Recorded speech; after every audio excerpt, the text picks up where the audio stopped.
Hello everyone, मैं सुष्मिता त्रिपाठी आप सभी का बहुत सारा स्वागत करती हूँ आज के इस सेशन में। आज के इस सेशन में हम समझने वाले हैं यूपीएस क्या है, जिसको अभी अभी कैबिनेट का अप्रूवल मिल गया है। So UPS is unified pension scheme. इसको क्यों लाया गया, कैसे लाया गया, सब कुछ इसके बारे में हम डिस्कस करते हैं।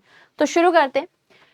जैसे आप देख सकते हो यूनिफाइड पेंशन स्कीम, इसको अभी अभी रिसेंटली अप्रूवल दिया गया है यूनियन कैबिनेट का, और ये रिप्रेजेंट करता है कहीं ना कहीं एक बहुत ही significant step towards the social security. Pension जैसी चीज तो होनी चाहिए। आप किसी ऑर्गेनाइजेशन को इतनी टाइम दे रहे हो, तो अगर आपको पेंशन भी नहीं मिले, रिटायरमेंट बेनिफिट ना मिले, तो फिर ऐसा लगता है इतने दिनों तक हमने क्या किया।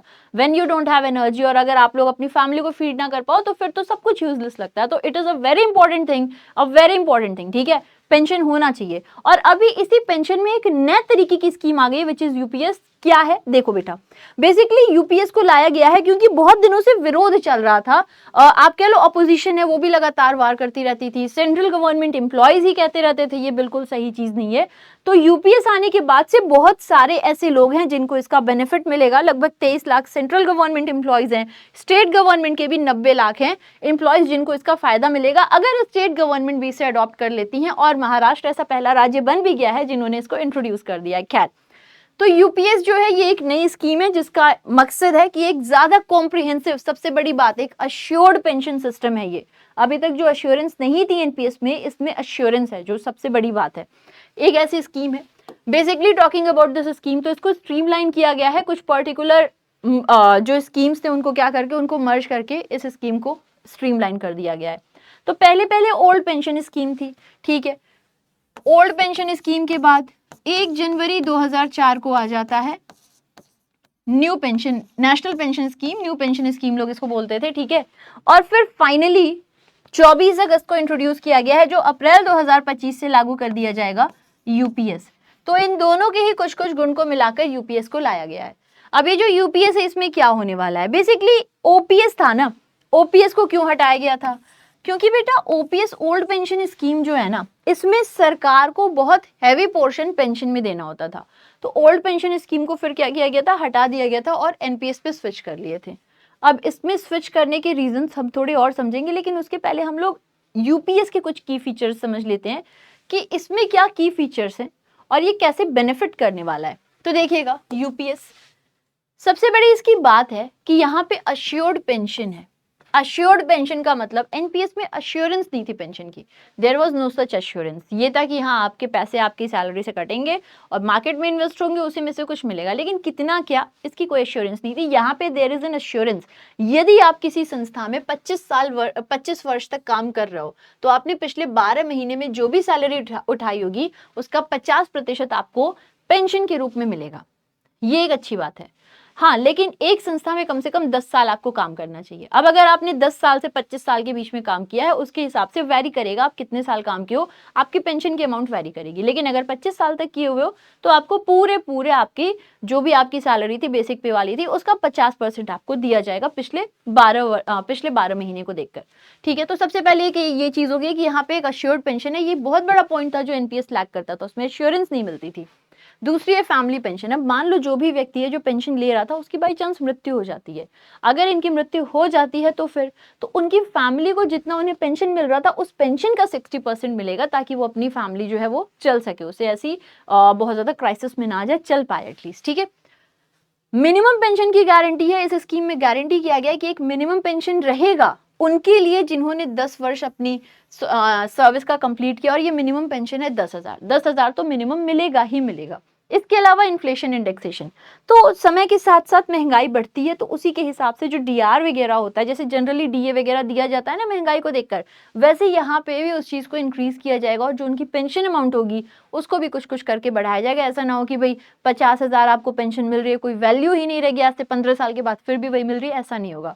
तो वो उनको मिलेगा, यहाँ पे कोई टेंशन की बात नहीं होगी। ये कुछ इंपॉर्टेंट फीचर्स हैं किसके, ये इंपॉर्टेंट फीचर्स हैं यूपीएस के, जो बहुत ही ज्यादा महत्वपूर्ण है हमारे लिए, ठीक है। नाउ द पॉइंट इज कि ये यूपीएस जो है एनपीएस और ओपीएस से कैसे डिफर करता है। देखो ओपीएस से तो डिफर कर रहा है थोड़ा बहुत, ओपीएस में कंप्लीटली फंडिंग सरकार की ही थी, सरकार ही इसको पूरी तरह से फंड करती थी।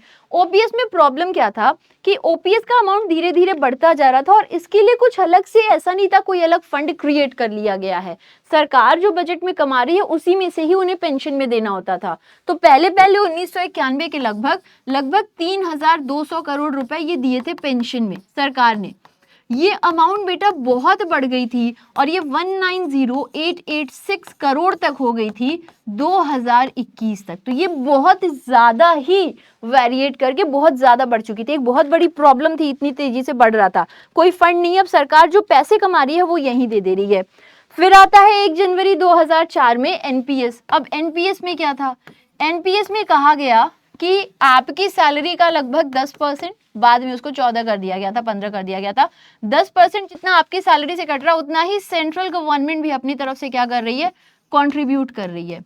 और इसको लेकर के क्या किया जाएगा, इसको लेकर के मार्केट में इन्वेस्ट किया जाएगा। अब आपसे पूछा जाएगा आप एनपीएस में एनरोल कर रहे हो, किस तरीके की सिक्योरिटी में आप इन्वेस्ट करना चाहते हो, हाई रिस्क, लो रिस्क, अलग अलग प्लान्स होते हैं, एसबीआई के प्लान्स हैं, एचडी, अलग अलग सबके प्लान्स हैं, किस में आप इन्वेस्ट करना चाहते हो। उसके बाद से जो इन्वेस्ट किया गया वही आपको रिटायरमेंट बेनिफिट दिया जाएगा।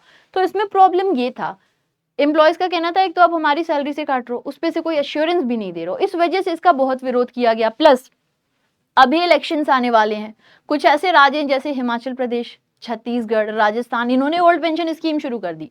अब इलेक्शंस आने वाले हैं जम्मू कश्मीर वगैरह में, तो सरकार कोई ऐसा रिस्क लेना ही नहीं चाहती है, इसलिए उन्होंने कहा कि भाई इतना जिस चीज का विरोध है उसको फिर हटाया जाए और इसकी जगह पे यूपीएस लागू किया गया। तो ऐसा नहीं है कि एकदम से ये आ गया है, एक कमेटी बनाई गई थी टीवी सोमनाथन जी के अंडर, उनसे राय ली गई, उन्होंने बहुत सारी मीटिंग्स की, स्टेट के साथ में की, बहुत सारी बॉडीज के साथ में की, फिर फाइनली जो सुझाव आया तब यूपीएस आएगा। अप्रैल 2025 से इसको इंप्लीमेंट कर दिया जाएगा, 1 अप्रैल से, वही हमारे वहां पर फाइनेंशियल ईयर होता है, so that will be the implementation date. ठीक है, खैर, तो ये हमने देख लिया। अब अगर हम लोग कुछ इसी से रिलेटेड क्वेश्चंस की डिस्कशंस कर ली, यहाँ पे आप देख लीजिएगा, आपको जब ये मिलेगी पीडीएफ तो यहाँ पे आपको एक क्लियर कंपैरिजन दिया हुआ है इन तीनों का, ओपीएस का, एनपीएस का, यूपीएस का, जिससे आप समझ सकते हो कंपेयर करके। ठीक है, यहाँ पे पॉइंट्स में भी मैंने लिखा है सिक्योरिटी और फ्लेक्सिबिलिटी। ओपीएस में थोड़ा सा सिक्योरिटी है, एनपीएस में फ्लेक्सिबिलिटी था, मार्केट में जो है इन्वेस्ट किया जा रहा है, बट ओपीएस में सिक्योरिटी है कि at least I am getting this much age pension. ठीक है, गवर्नमेंट बर्डन, तो यूपीएस जो है वो अभी तो सरकार के ऊपर थोड़ा सा बर्डन आएगा, सरकार को अपनी तरफ से थोड़े से खर्चे करने पड़ेंगे, विथ टाइम वो कम हो जाएगा। ओपीएस बहुत ज्यादा बर्डन दिया था। एम्प्लॉय का कंट्रीब्यूशन, तो जैसे एनपीएस में कंट्रीब्यूशन था, यूपीएस में भी होगा एम्प्लॉय का कंट्रीब्यूशन, ठीक है, 10% तक इनका होगा, बट यहाँ पर है देयर इज एन एश्योरेंस, तो वो लिखा हुआ है like NPS UPS will likely involve contribution from employees but it may also ensure a more predictable pension outcome addressing अ की लिमिटेशन ऑफ एनपीएस, जो एक बहुत बड़ा प्रॉब्लम था। ठीक है, तो ये कुछ इसके फायदे हैं। अब जरा हम लोग कुछ इसी से रिलेटेड एक्सपेक्टेड क्वेश्चंस को देख लेते हैं जो एग्जामिनेशन में पूछे जा सकते हैं। ठीक है, यहाँ पे जैसे आप लोग देख सकते हो क्या लिखा हुआ है, यहाँ पे लिखा हुआ है सबसे पहला question, UPS stands for what, unified pension scheme, जैसे हमने अभी पढ़ा। ठीक है, नेक्स्ट, कब से ये इफेक्टिव होगा, तो ये इफेक्टिव होगा 1 अप्रैल 2025 से। किस ईयर में एनपीएस आया था, 2004 में आया था बेटा। What is the minimum assured pension under UPS, 10,000 is minimum assured. हमारे देश में पेंशन को रेगुलेट कौन करता है, तो हमारे देश में इसका रेगुलेशन इज विद पीएफआरडीए। ठीक है, तो ये कुछ पॉइंट्स है याद रखने वाले एग्जामिनेशन के लिए जरूरी। अब आप सभी लोग मुझे ये बताइएगा पीएफआरडीए का फुल फॉर्म क्या होता है। ऐसे बहुत सारी न्यूज़ को अगर आप डिस्कस करना चाहते हो डीप में, डिटेल में, और अपने करंट अफेयर्स को स्ट्रॉन्ग बनाना चाहते हो, किसी भी एग्जाम की तैयारी कर रहे हो, तो आप जुड़ सकते हो मुझसे मेरी करंट अफेयर्स की क्लास में, सुबह 6:45 पर होती है बैंकिंग वाला यूट्यूब चैनल पे। यहाँ पे हम लोग सभी न्यूज़ को डिस्कस करते हैं और सभी सरकारी परीक्षा में आने वाली हर एक न्यूज़ को डिस्कस किया जाता है। तो आप ज्वाइन कर सकते हो मुझे बैंकिंग वाला यूट्यूब चैनल पे सुबह 6:45 पे। आई होप आपको सेशन पसंद आया हो, भूलिएगा नहीं पीएफआरडीए का हेड ऑफिस का है, ये आपको बताना है कॉमेंट करके। Till then bye bye, thank you so much for joining today's class. Jai Hind, Jai Bharat, God bless you, take care, love you, bye bye.